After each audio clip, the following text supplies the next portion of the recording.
Mesdames, Messieurs, bonjour et bienvenue dans cette couverture exclusive de l'ODJ Media ici au Digital Now 2025. Nous nous trouvons à Insbé, à Casablanca, pour suivre cet événement qui va se passer sur 3 jours, du 10 au 12 décembre 2025. Nous allons voir un petit peu les participants. Nous allons également discuter avec les panélistes et les conférenciers. Restez branchés pour regarder tout ça. Mesdames, Messieurs, bonjour et bienvenue toujours dans le cadre de cette couverture exclusive de l'ODJ Media ici au Digital Now 2025. Nous sommes encore en diffusion live. J'ai l'honneur de recevoir Monsieur Fassil Fikri, représentant de la One Way Tech, entreprise de Shanghai qui vient de s'installer au Maroc il y a à peu près une année. Vous faites des boîtiers GPS. Si vous pouvez nous parler un petit peu du fonctionnement de l'entreprise et de l'utilité de ces boîtiers. Merci. Donc merci Mamou déjà pour l'accueil. Ça fait plaisir. Très très grand plaisir. Donc déjà c'est Faisal Fikri, c'est pas Fassil Fikri. Ah ok, excuse-moi. Il y a pas de souci. Je me disais que j'avais raté quelque chose. Il n'y a pas de souci. Donc c'est Faisal Fikri. Aujourd'hui je suis le directeur commercial pour la région africaine pour l'entreprise chinoise qui s'appelle One Way Tech. Qui sont basés à Shanghai en Chine. Donc aujourd'hui, presque une année qu'on s'est lancé au Maroc. Donc il y a sa filiale marocaine ici au Maroc pour le marché africain, pour le Maroc et pour l'Afrique.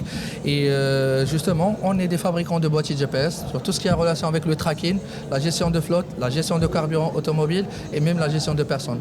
Donc on innove des nouveaux produits, on innove des accessoires d'automobile et on crée le produit de tracking et après on l'exporte partout au monde. Le bureau au Maroc, c'est pour l'Afrique. Il est pour les Africains et dédié pour les clients africains aussi. D'accord. Vous êtes...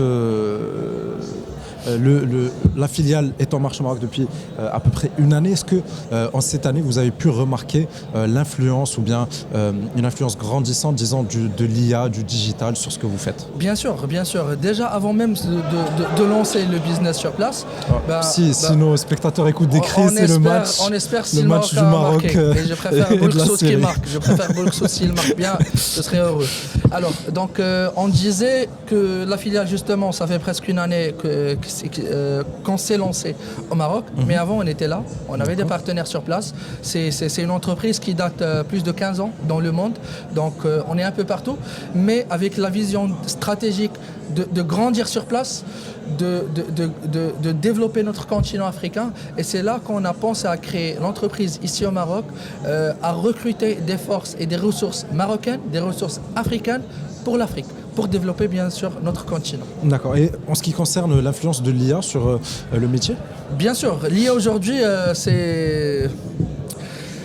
c'est incontournable. On peut pas nier l'impact de l'IA sur nos produits, sur notre solution, sur notre innovation. Par exemple, on utilise l'IA sur deux choses, sur deux relais. Sur les dashcams, par exemple, on a des dashcams, des caméras embarquées pour les véhicules. C'est à travers l'IA qu'on peut contrôler les attitudes du conduite des chauffeurs, on peut contrôler, behavior, attitude of drivers. C'est là où on peut savoir est-ce que le chauffeur il est fatigué, détection de fatigue, s'il fume, et c'est interdit de fumer par exemple pour un trajet, etc. Et d'autres aspects comme les ADAS, les DSM, pour voir est-ce qu'il y a un véhicule juste à côté, tu respectes le code de route, etc. Ça du premier relais. Du deuxième relais, on peut trouver l'IA sur notre software, sur notre plateforme de gestion de flotte.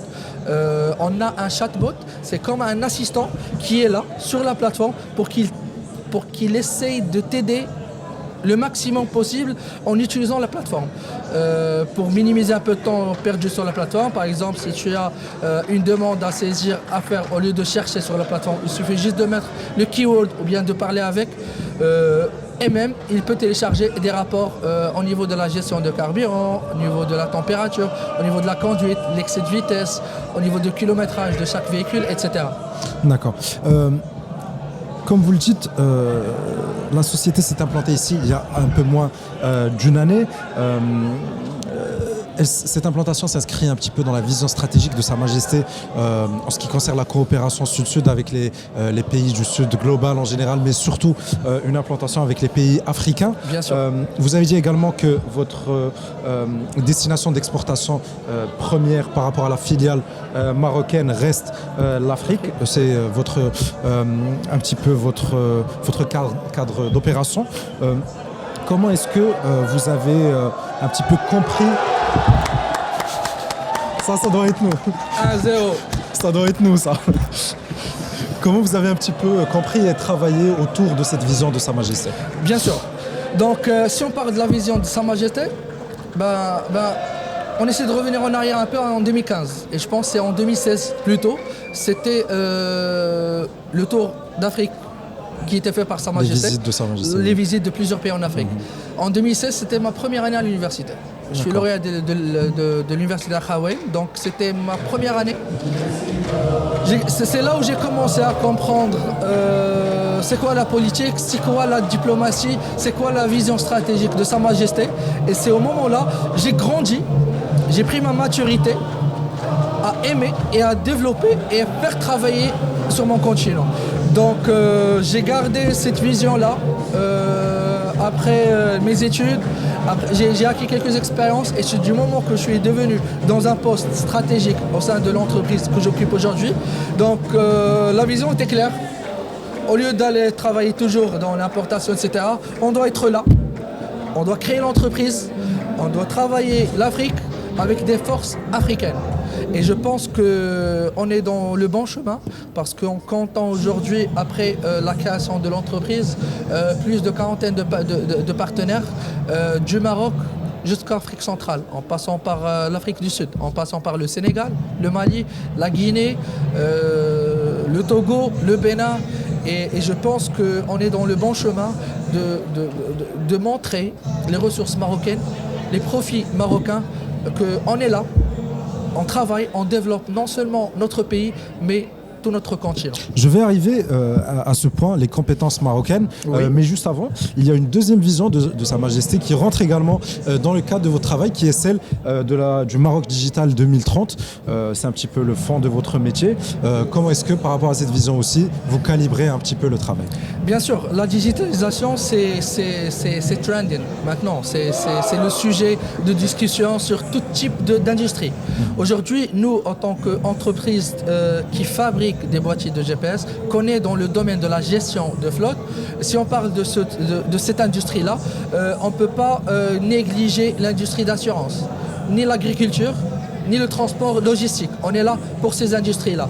Donc notre produit, notre solution, notre savoir-faire, c'est justement de digitaliser ces entreprises-là. Supposons que vous êtes une entreprise de transport, vous avez une flotte de centaines de véhicules. Au lieu de contrôler votre flotte en passant des téléphones pour voir chaque chauffeur où il est, pour avoir à la fin de journée une dizaine de bons ou reçus de carburant, c'est plus la peine de ça. On est dans la digitalisation. Un seul software, il peut gérer tout ça. Il peut gérer la partie administrative et aussi la partie maintenance du véhicule. Et le contrôle surtout. Je peux voir votre véhicule où il est. Pas besoin d'appeler quelqu'un pour savoir est-ce que mon chauffeur est arrivé, est-ce que ma livraison est arrivée ou pas. Il suffit d'aller dans l'application. Un truc de 2 minutes, 1 minute, tu peux voir exactement où on est, le kilométrage parcouru par le véhicule, la maintenance du véhicule, est-ce qu'il est bon, est-ce qu'il y aura un vidange bientôt ou pas, le niveau de carburant parcouru, etc. Alors, vous êtes dans le terrain, vous travaillez avec beaucoup de pays africains. Est-ce que le Maroc vous paraît leader sur ces domaines de la digitalisation et de la coopération sud-sud, ou est-ce qu'il y a une forte compétition avec les pays africains? Alors, mon dernier pays africain que j'ai visité, c'est le Mali. Donc, j'ai fait le Mali, la Guinée, la Tunisie, le Togo, le Bénin et d'autres pays. Là où je suis, vraiment, c'est là où je me dis, vraiment, je suis très fier d'être marocain. J'ai de la valeur et du respect surtout. Et du moment qu'ils trouvent que c'est des ressources marocaines qui travaillent pour eux, pour le développer, pour développer leur entreprise, ils disent que vous êtes chanceux parce que vous êtes marocain, parce que vous avez acquis certaines expériences au territoire marocain, l'université marocaine, évidemment. Nos soft skills, on les a pris par des Marocains, que ce soit nos profs, que ce soit nos familles, nos amis, quoi que ce soit. L'avantage des langues aussi. Les langues aussi. On est francophone, on parle anglais, on parle espagnol, on peut même parler turc, quoi que ce soit. On peut tout reprendre. Exactement. Donc, on n'a pas de limite. On est des caméléons. Où on peut, on travaille. C'est justement la dernière question que j'avais, on a une diaspora très très puissante. On a des Marocains partout dans le monde qui occupent des postes de premier rang dans beaucoup de pays. On a comme vous avez dit, cette capacité d'adaptation, de travailler avec les gens, etc., qui est très très importante. Qu'est-ce qui fait, selon vous, cette spécificité de la main-d'œuvre marocaine et qui fait qu'elle est demandée un petit peu partout dans le monde? Nia. Il a tout résumé en un mot. Exactement, tu vois, bientôt la Coupe d'Afrique, bientôt la Coupe du Monde. On se remet dans le mood. mood. Écoute, dire Nia Dialek, après les compétences sont très importantes. C'est un conseil que je donne aux jeunes, je suis encore jeune, mais aux futurs lauréats, c'est essayer d'acquérir as much as you can, le maximum possible de soft skills, de compétences IT, compétences de communication, quoi que ce soit, parce qu'un jour ou l'autre, tu auras le temps exact, l'environnement exact pour l'utiliser, pour avoir et les faire. Donc je pense, pour répondre à tes questions, ça vient de l'environnement, de la famille, de l'université, des amis aussi, et après c'est de l'expérience. J'ai essayé de faire plusieurs stages, et après des stages, il y avait des rencontres professionnelles, il y avait du networking, j'essaie d'apprendre le maximum de chacun, j'essaie d'avoir un réseau des gens qui sont plus âgés que moi, qui ont plus d'expérience que moi, et après, au bout d'un moment, tu te trouves que, oui, moi aujourd'hui, en 29 ans, bientôt, j'ai de l'expérience qu'il y a des gens qui ont plus de 40 ans, ils l'ont pas. C'est grâce à mes soft skills, grâce à beaucoup de choses que je peux les résumer dans un seul mot. L'ambition. En effet. Et vision. En effet.